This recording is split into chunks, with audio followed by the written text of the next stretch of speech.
The Ring is the only remake I chose for this feature, but in this case it's a remake of a film that you likely never saw, at least not when The Ring came out in 2002.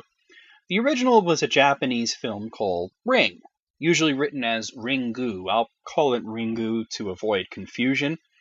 It had a similar, almost identical plot, and since watching The Ring, I have checked out Ringu, which I thought was pretty good, though I have to say in this case, I prefer the American remake. I'll get more into why in a bit, and I suppose it's also kind of an adaptation as well, as the original Ringu is based on a book, though the American version isn't really based on that, just basically it takes the plot of Ringu and updates it. One thing that both versions have in common is that they were each followed by a bunch of inferior sequels, the original Japanese version getting a direct sequel called Ring 2, and another line of sequels in a different style called Spiral, Sadaku 3D, and Sadaku 3D 2. Sadaku is the name of the evil girl in the original Ring. There was also a prequel, which I think was called Ring Zero. There was even a crossover with the film Curse Grudge, with the two evil girls duking it out in a film called Sadaku vs. Kayako. The American version got a direct sequel called Ring 2, as well as two films called Rings. One was a short film, and the other was a theatrical full-length feature. There was even an American remake of Curse Grudge called The Grudge, but so far no talk of an American crossover between the two, which would probably be terrible. But really, what all those sequels and whatnot have in common is that they're all kind of bad. The Ring, however, isn't.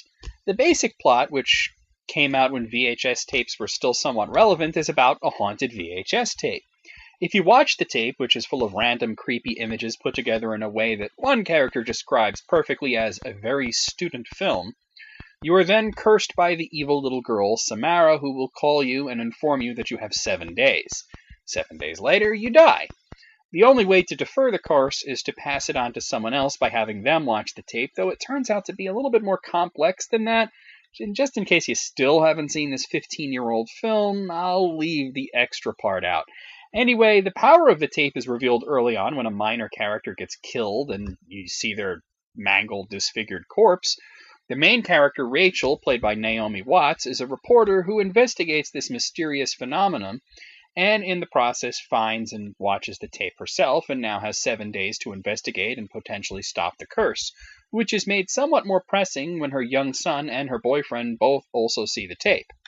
The investigation is where the film distances itself from the Japanese film a lot, as it goes into the lore of Samara, why she created the curse and what her history was, and what the meaning of the ring is. The ring has multiple meanings in the film, the most obvious of which is the telephone ringing after you watch the film, but less obvious is the meaning behind the glowing ring of light seen on the tape. As Rachel digs deeper into the mystery, she also starts to see images from the tape in real life, both as parts of what is either supernatural phenomena or hallucinations, and seeing the origins of the images from the tape. It turns out that Samara was adopted by a couple who couldn't have babies, and they soon became pretty disturbed by her strange behavior and powers and seemingly evil nature.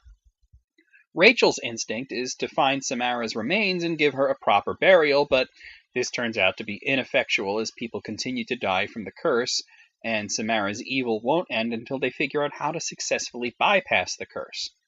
The Ring and its Japanese version got all of those sequels for a reason. It's just really good.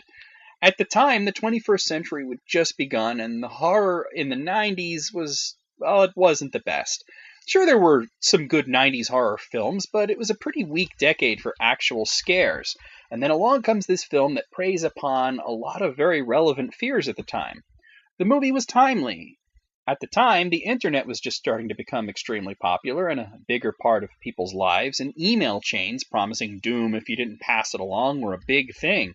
And yeah, a lot of people believe in that kind of stuff, and this movie is basically a grandiose version of that.